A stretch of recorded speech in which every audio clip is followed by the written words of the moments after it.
How do you get over him or her? How do you get over them? How do you heal from heartbreak? How can we actually break down heartbreak into some steps that we can action and we can work through so that we can get over this person? This is something that we're talking about today, obviously, and it's something that my clients struggle with a lot. Often they have ended a relationship and they're still emotionally in the relationship, even though they're physically not. So it's really important for us to be able to move past that. Heartbreak is, you don't need me to tell you, you don't need to be a relationship expert to know this. Heartbreak is a motherfucker. It is brutal, devastating. It can leave you crying on the bathroom floor of a Wednesday afternoon. It can be just soul-shattering, soul-searing pain. So I'm going to give you as much as I possibly can today in terms of how to actually get over this. Before we get into the main segment of the video, I'll just introduce myself real quick in case this is the first time you are here, in which case, welcome. I'm Cheryl Muir. I'm a relationship expert from the UK. I help people overcome a lifetime of painful patterns in love, a lifetime of repeating cycles of heartbreak, dating drama, picking the wrong person, and I help them to feel calm and collected and stable within themselves first. From there, I help them to move towards healthy relationships in every area of their life, really pave the way for lasting love. Yes, in love and romance, of course, with your intimate partner, but also in every area of your life. I was working with a client on Monday, and she wasn't just having difficulty letting go of someone, she was also feeling really drained at work and unable to say no. So like, this isn't just a love thing, this is about the relationship we have with everyone in our life. So heartbreak, what is heartbreak all about? Heartbreak is something that I think connects all of us. We've all been through it. We've all suffered devastating loss. And I wonder if we were able to see each other in our moments of heartbreak when we're just devastated and broken. I wonder if we'd have a little bit more empathy and compassion and warmth for each other, because we've all been through it and it's fucking hard, right? There are some heartbreaks that hit us more than others, and I think when there are elements like betrayal at play, that becomes a slightly different beast. But really, the first thing I want you to know about heartbreak, and the first stage of really healing this, is to know this is a grieving process. So the first stage of the anatomy of heartbreak is grieving, the natural grieving of losing something. Heartbreak is about loss primarily. It's about losing this person. And when you lose them, you also lose any sense of self you might have had, your identity that was wrapped up in the relationship. You lose the future memories, the life you thought you were going to share together, the thing that felt so solid. It's like the foundation has been pulled from you, and it's devastating. So there is a natural process of grieving.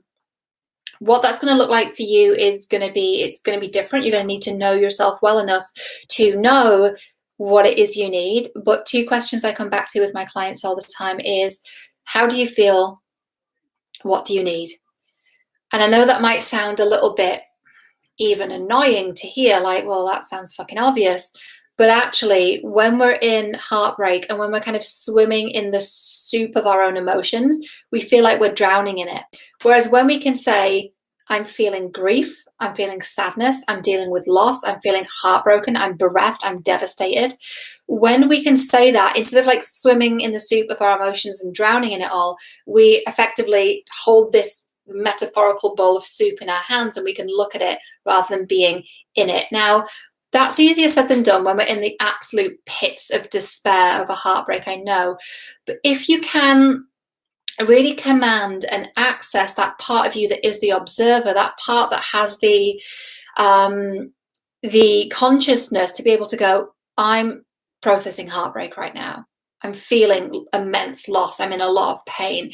If you can access that part of you even for a moment when you're in the depths of this despair, that's really going to help you to give context to it. Because when heartbreak becomes really devastating is when you think, one, it's who you are, and two, it's never going to get better. And it always, always, always will. It always will. Sometimes the pain stays there for a long time. Sometimes it takes more time than we imagine to get over it, but it will always, always, always get better. And when I say get over it, I should really change that phrasing. I don't mean to sound flippant when I say that. What I mean is move forward and grow through the experience. So it's going to hurt. It's going to hurt for a little while. And when you are naming the emotion, the last thing I want you to do is to bypass it. We're not going to become a robot and go, I am feeling heartbreak. Like, you want to also feel it at the same time. Feeling is healing, right? So allow yourself to feel, and then ask yourself, what do I need? I need a long bath. I need to go for a walk. I need to clear my head. I need to journal. I need to drive out to the middle of nowhere and scream my fucking lungs out. I need to punch the crap out of a pillow. I need to go to a boxing class. Whatever it is, give yourself what you need. And sometimes it's like, I need to watch a film and eat some fucking ice cream. Do it, right? Do it. Just don't stay in it forever, but allow yourself to be in it and feel it. Make sure you don't stay in it, like I said, but you need to be in the grief. Otherwise, it's difficult to get over it, right? One thing that's worth talking about with heartbreak is the rage and the anger. If you're in that stage of like feeling really angry, then that's quite an early stage in the process. Sometimes I hear, and these are really not my clients that say this, but I hear kind of in the ethers, people say things like, oh, I'm better than him anyway. I'm a 10 and he's an asshole. Sorry, what? I deserve better than him or her or whoever. That's coming from such a hurt, angry place. And there's a model by the Gottman Institute called the Anger Iceberg. And in the Anger Iceberg, basically it kind of explains, prophesizes, theorizes that anger is the tip of the iceberg. And once we've accessed the anger and released it, underneath is all the shit we really don't want to look at. So that's when the heartbreak, the sadness, the hurt, the betrayal, the loss, those really tender feelings come into play. So if you're like, I'm fine, you know, he doesn't deserve me anyway, that's not healthy, that's not healing. I don't think anyone watching this video would really be in that place. I tend not to attract people like that, but often that anger is a defense mechanism, and it's not super healthy. So the second stage with heartbreak, so we've gone through grieving. The second stage is, what are the core wounds that are being activated? So these are the two things with heartbreak. Yes, there's the natural grieving and the loss of the relationship. That's like natural, normal, healthy. Then it's like, well, actually, what core wounds is this rubbing up against? So though the grief can be devastating, when it completely emotionally takes you out, that is often, and I want to be sensitive about how I say this, that is often a sign of something deeper going on. When you've made this person the source of your love, the source of your joy, the source of your happiness, and your identity, when they go, your happiness, love, safety, security, identity goes with them. And then you're like, who am I? What am I feeling? And how do I be okay?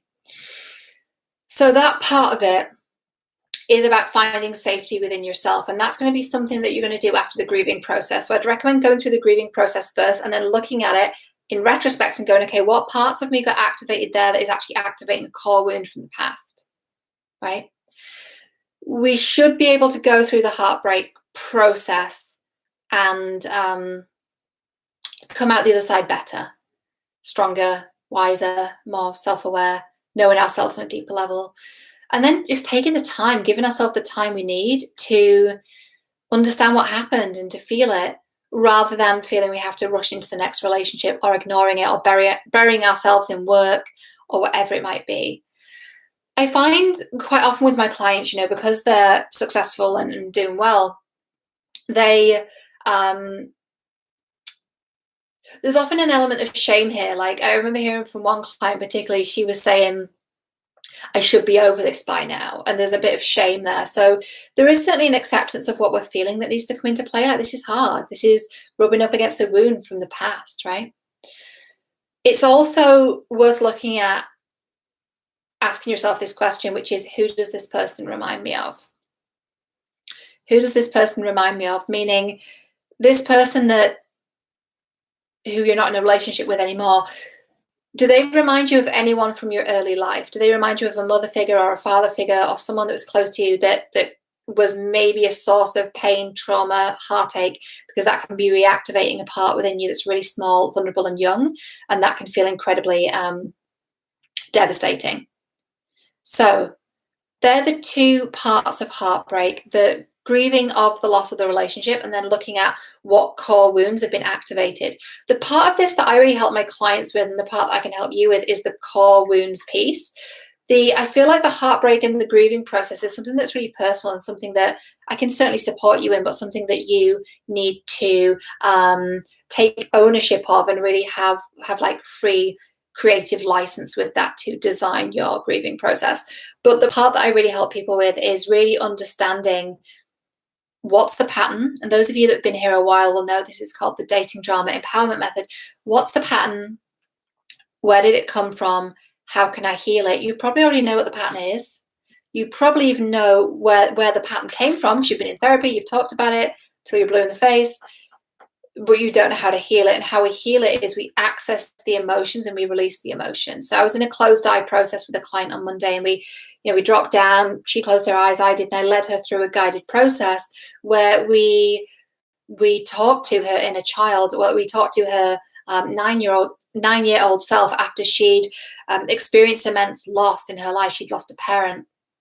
And I had her talk to her inner child. And the thing that she discovered from that, through talking to her inner child, was she's angry, she's pissed off, she has rage about this event. And that's something that was new for her. So why is that important? Because it's the emotions that keep us stuck, right? And I don't want to say what I'm about to say, but I'm going to, and it's a little edgy, so kind of metaphorically or literally wrap yourself in like a blanket before I say this, because it might feel a little hard depending on where you're at. Heartbreak is actually an opportunity. And I know that's not what you want to hear right now, but heartbreak is actually an opportunity to heal. It's an opportunity to go deeper within ourselves. I've certainly seen heartbreak devastate someone to the point that they shut down and become like a shell of their former selves. I see that a lot in my male clients, actually.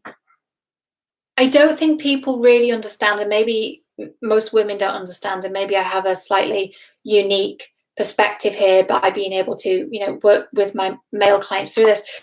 Men fall really, really hard. When they fall in love, they fall hard. And when that love either isn't reciprocated or when that relationship ends, it devastates them. And some of them take a lot of time to recover from that. I would say women bounce back faster, actually. It's been my experience with my clients. So yeah, it can devastate a person. But we also have to make a choice about if we're going to stay in that place. I know that's hard. So they're the two stages, and the grieving and then the core wounds piece. And the other aspect I want to just give you as a bit of a bonus is dark night of the soul. It can sometimes trigger a dark night of the soul where it's almost like the lights go out and you fall into this really dark place and you stay there for a long time. And why would that happen? Effectively, the gods, the guides, the galactics, the universe, the cosmos, whoever you believe in, whoever you believe is our source, divine beings, that force is ultimately making you stop and look at something. I've been through a dark night of the soul. I wouldn't wish it on my worst enemy. I know I have a pretty good poker face. It's like, oh, how hard can her life have been? You have no idea. And I choose not to share it, and that's my choice. But a dark night of the soul, the lights go out because there's something you're meant to find in the darkness.